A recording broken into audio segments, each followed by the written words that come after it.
Hello everyone and welcome to day 262.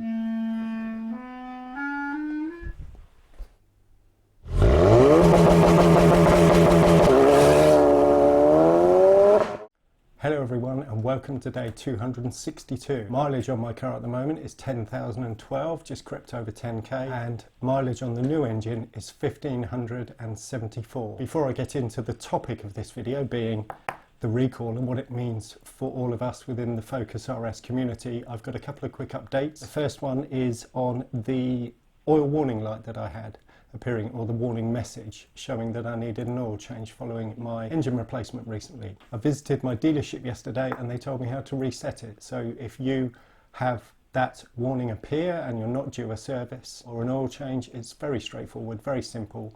You just turn the ignition on, don't think you need to start the engine, but you press the brake and the throttle together for about 10 seconds until you see oil service reset. The message appears. On to Ford's recall of the Focus RS for the head gasket issue.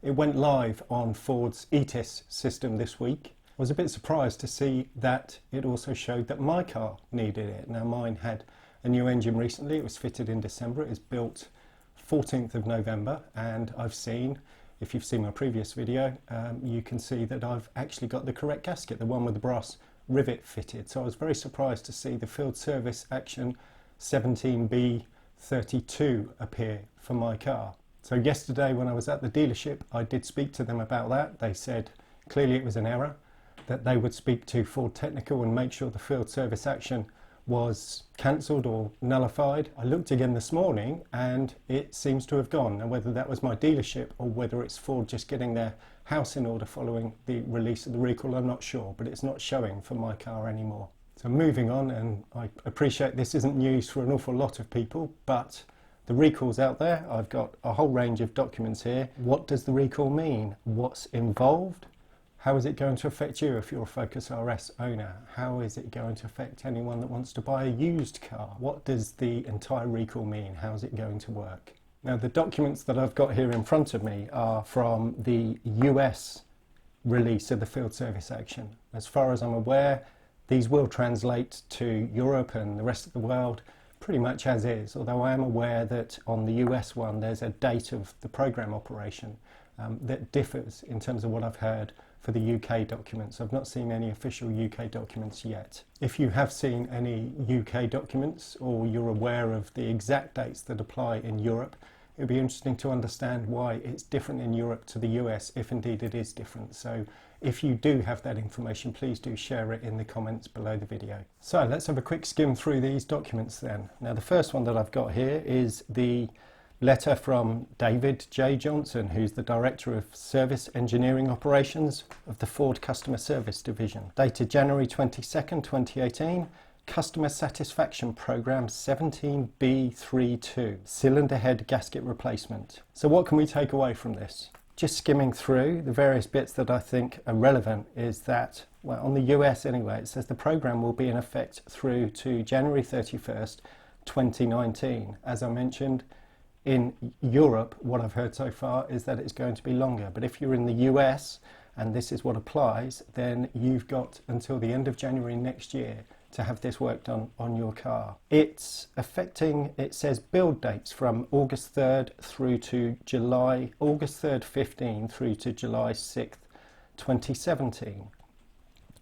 Now is that engine build or car build? So far the information available, comments from my previous video suggest that that is the build date of the car, because there are some people with June engine build dates that seem to have the correct gasket, the one with the brass rivet visible. As we work down here, we've got service action. Dealers are to pressure test the cooling system and replace the cylinder head gasket. That's not negotiable. That is, they are going to replace the cylinder head gasket. So if you have any one of the, I say early cars, I mean it's most of them apart from the last 6 months of builds, you are going to have a new head gasket. It also goes on to say that dealers should repair any vehicles that arrive at their dealerships, whether or not the customer has received a letter. So If anyone is unaware, doesn't have the letter for whatever reason, and the car arrives at a dealership, their instructions are crack on, get on with a head gasket replacement. It talks about stock vehicles. Dealers are to correct all affected units in your new vehicle inventory before delivery. So if they have any unsold stock that was made before the 6th of July 2017, they have to do the work on those cars before you buy it. So if you're buying a new car and it was built 6th of July or previous, it will have had some significant work done to it already. That's not good. What about if you buy used from a non-Ford dealer? They're not going to be able to do the work. They're going to have to get their car fixed by a Ford dealership. Or if they don't, and you can't verify it has or hasn't been done when you come to buy that car from the non-Ford dealer, then it's on you if you buy a used car to get the work done. A question I've seen come up a few times is about modifications. People are saying about they need to put their car back to stock before they put it in for this work. Well, my understanding on this is that it's not warranty work, it's a field service action, and Ford's instruction is for the dealers to replace the head gaskets on all affected vehicles. So this hasn't been tested yet. I'm not aware of anyone that's had anything rejected, but I don't think you should have any problems at all. Further down this page, we talk about rental vehicles. It says there are 4 days for a rental vehicle. So you will get Ford funding a hire car, a courtesy car, a rental vehicle for 4 days. As far as I'm aware, that 4-day rental is also the same within the UK. But something I've become aware of as people have been booking their cars in, and some have had the pressure test done this week, is that it seems that it's going to take 2 visits to the dealership because the dealers are not holding stock of the gasket kit and not holding stock of the heads. I've heard quite a few people have had the pressure test fail. I'll come on to what the pressure test is in a second. But they've had that pressure test fail, they're told they need a new head, and the dealers send them away with their car with a failed pressure test. So in theory, their car could get an awful lot worse in the meantime if it is leaking coolant. So it's going to be interesting to see how that plays out. 2 visits potentially. My understanding is that they shouldn't actually let the vehicle away. The vehicle should remain off-road if it does fail the pressure test. But people are being sent away until the new head arrives. So the actual test, what do they do to determine if you need a new head or not? That's what the pressure test is for. Everyone gets a head gasket replacement regardless. Pressure tested to see if you need a new head. What they do is they pressurise the cooling system, and they pressurise it to 20 psi. And that pressure, once stabilised, should hold at a minimum of 20 psi for 5 hours. If over the 5 hours the drop in pressure exceeds 4 psi, then you get a new head. If it's less than 4 psi, you just get the new gasket. It also goes on to say that a standard, and this is regardless of the pressure test, that a bore scope should be used to check for any evidence whatsoever of coolant in the cylinders. And if there is any evidence at all, so you could have passed the pressure test, but if they can see evidence of coolant in any of the cylinders, then you also get a new head as well as the head gasket. Now, interestingly, and this has been mentioned a few times as well, there is no mention anywhere in any of this documentation of a replacement engine. Now, I had a replacement engine. Why have people had replacement engines up to this point in time? I think it's just because for Ford to respond to the failures before they had the field service action ready to roll out, they just had to fix customer cars. They didn't have the if you like, the work instructions, the directions for just the head replacement. They didn't know if the head replacement would be sufficient to fix the problem. So it was easier for them just to pick a completed crate engine off the production line and send it for replacement. So I consider myself very lucky. I've got a brand new engine with a revised turbo, an injection system, and a new clutch and everything else. But I don't think anyone can expect at all from this field service action to have a replacement engine. On to the work that they're going to do. They are to pressure test the cooling system, inspect the combustion chamber for coolant, and replace the head gasket. And for that, they allow 9.2 hours of workshop time. If they have to also replace the cylinder head assembly because it's failed the pressure test or there's evidence of coolant in the combustion chambers, they add another 1.1 hours for the head replacement, giving a total workshop time of 10.3 hours. There's a recommended tool list here. Not really anything to pick up from this other than the fact that it says general equipment is a floor jack, so it seems like workshop space wise they don't need a lift, they don't need to get under the car or anything else. As you'd expect, they're working on the top of the engine, so it shouldn't be too troublesome in terms of the limiting factor of a number of lifts in the workshops. I have the letter sent to customers here. This is the US version. I've not seen a UK one. I don't believe I'm going to get one, although I may. The field service action on my car, as mentioned, has now been cancelled.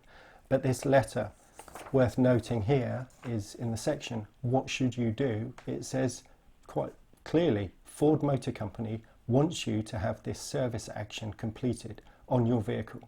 The vehicle owner is responsible for arranging to have the work completed. Ford Motor Company can deny coverage for any vehicle damage that may result from the failure to have this service action performed on a timely basis. Therefore, please have this service action performed as soon as possible.